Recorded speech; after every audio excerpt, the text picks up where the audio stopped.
लिया और उद्यापन नहीं कर पाए, 26 का इंतजार कर रहे थे और उससे पहले निपट गए तो फिर उद्यापन ऊपर करोगे? अरे बोलो तो सही, उद्यापन कहाँ करोगे? सारे व्रतों में केवल एक व्रत ऐसा होता है एकादशी का, जिसका उद्यापन पहली एकादशी पर भी कर सकते हो। सारे उद्यापन में केवल एक उद्यापन ऐसा होता है, सारे व्रतों में एक व्रत का उद्यापन ऐसा होता है, वो है एकादशी का। ये जरूरी नहीं कि 26 पूरी होगी तभी तुम करोगे, या तो पहली में ही कर लो या फिर 26 उद्यापन। अब तुमको ऐसा लगे कि हाँ मैं अभी तो जीऊंगी हो, अभी तुम्हारा बाल भी धोला नहीं हुआ, तुमको ऐसा लगे तो अभी तो मैं तो बढ़िया, तो फिर भले मत करो। पर एकादशी का नियम कह रहा है, एकादशी का यहाँ 18 नियम में से एक नियम कह रहा है कि एकादशी का उद्यापन पहली एकादशी पर भी हो सकता है, पहली पर भी कर सकता है, फिर तुम्हारा मन पड़े तब। क्यों? तो पहली पर करने से क्या फल मिलेगा? तो एकादशी की नियमावली कहती है, अगर मान लो आपने पहली एकादशी पर भी उद्यापन कर लिया, इसके बाद में जितनी एकादशी करोगे वो सारी तुम्हारे खाते में जुड़ती जाएगी। मतलब बैंक में खाता खोल लो, ठीक है? खाता खोल लिया, अब जितना कमाता जाओगे उसमें डालते जाओ, जितनी कमाई करके लाओगे उसमें जमा करते जाओ। एकादशी एक बार उद्यापन पहले में भी हो गया तो बाकी का पुण्य तुम्हारे खाते में आ जाए, उसका पुण्य।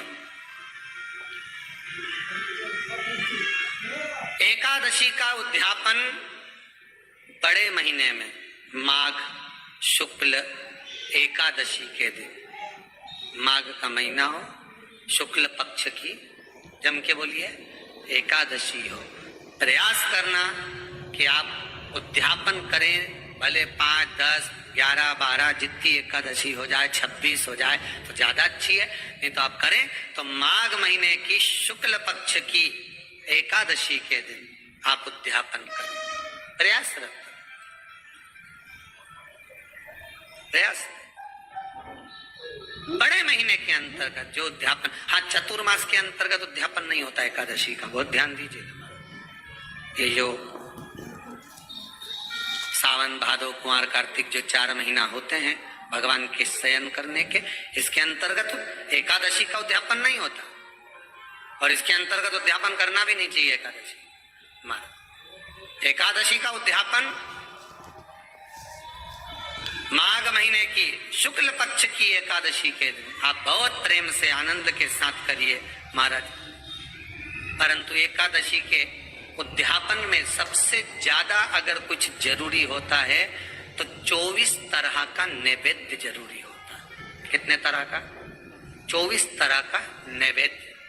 अब आप कहोगे गुरुजी उद्यापन हम कर रहे हैं एकादशी का, तो उसमें तो फलहार का हमें नैवेद्य बनाना चाहिए। तो फिर ये पुराण के अंतर्गत स्कंद पुराण में ये चीज लिखी है कि एकादशी का जब उद्यापन करते हैं तो 24 तरह का नैवेद्य बनाकर सिद्ध करते हैं। 24 तरह का नैवेद्य ध्यान रखना, हलवा बना लो, खीर बना लो, पूड़ी बना लो, सब्जी बना लो, पकौड़ा बना लो, भजिया बना लो, ऐसे 24 तरह का नैवेद्य अलग अलग चाहिए। पर लोग क्या करते हैं, खोपरा पाक बनवा लेते हैं 1-2 किलो और 24 जगह रख देते हैं। स्वीकृत नहीं है। 24 तरह का नैवेद्य रखा जाता। महाराज एकादशी के दिन भगवान का पूजन का पूरी तैयारी कर कर मंडल आदि बनवाकर विद्वान ब्राह्मण को बुलाकर, कर्मकांडी ब्राह्मण को बुलाकर जो भगवत सेवा में एकादशी का उद्यापन कराए, उन ब्राह्मण के चरणों को नमन कर कर, प्रणाम कर कर एकादशी का पूजन करवाइए और उस मंडल की पूजन कराकर हवन द्वादशी को कराइए। एकादशी को हवन नहीं, एकादशी के उद्यापन का जो हवन होता है वो द्वादशी।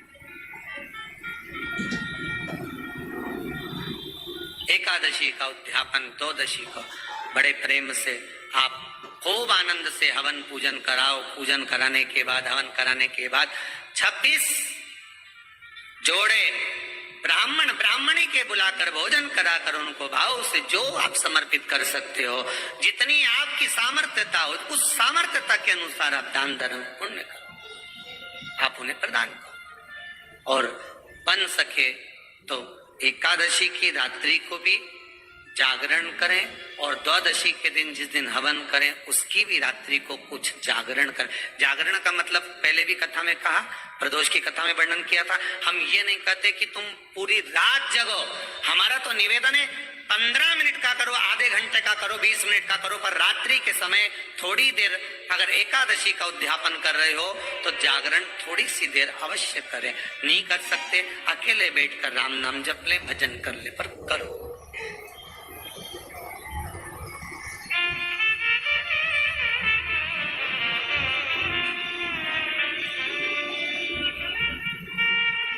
भगवान का भजन।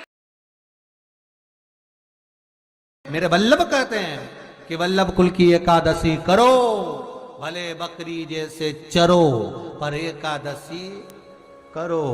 हमारे यहाँ तो शास्त्र कहता है एकादशी का व्रत भी करो तो मुंह उतार के मत करो रे। कोई फूल अगर मुरझा जाता है तो भगवान को नहीं दिया जाता, कोई फल बेकार हो जाता है भगवान को नहीं दिया जाता। तुम्हारे व्रत वाले दिन तुम्हारा मुंह उतरा रहेगा तो भगवान उसको स्वीकार करेगा। इसलिए बकरी जैसे चरो और एकादशी। श्री शिवाय नमस्तुभ्यम। दोस्तों, एकादशी का जो व्रत होता है वो आप कभी भी शुरू कर सकते हैं। बस आपके जो खरवास वाले दिन होते हैं वो नहीं होने चाहिए। साथ ही शुक्ल पक्ष की अगर आप एकादशी से शुरू करते हैं तो ज़्यादा बेहतर होता है। और चतुर्मास में आपको एकादशी व्रत नहीं उठाना भी नहीं चाहिए, और उसमें ही आपको उद्यापन भी नहीं करना चाहिए। तो कुछ खास बातें हैं जिनका हम ध्यान रखते हैं।